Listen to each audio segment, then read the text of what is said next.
నమస్తే, నా పేరు ఆనంద్ కుమార్, డిఎస్పీ రేంజ్. మాకు ఒక కంప్లైంట్ వచ్చింది.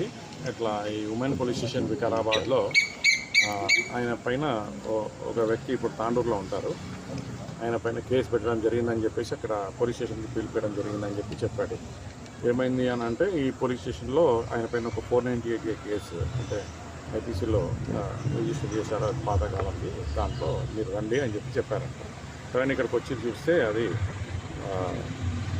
హరాస్మెంట్ కింద అతని పైన ఒక కేసు రిజిస్టర్ అయింది.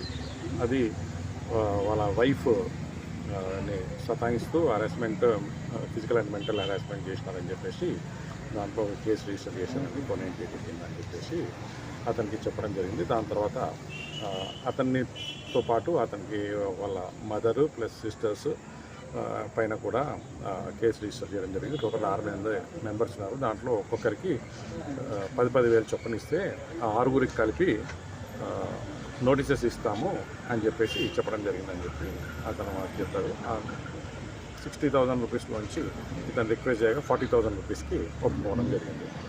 ఈ 40,000 రూపీస్ లంచంగా డిమాండ్ చేయడం జరిగిందని చెప్పేసి ఎవరు అని అంటే, ఇక్కడ ఉన్న ఇన్స్పెక్టర్ గారు సరోజ గారు, తర్వాత ఎస్ఐ రాణి గారు ఇద్దరు కలిసి 40,000 రూపాయలు డిమాండ్ చేశారు.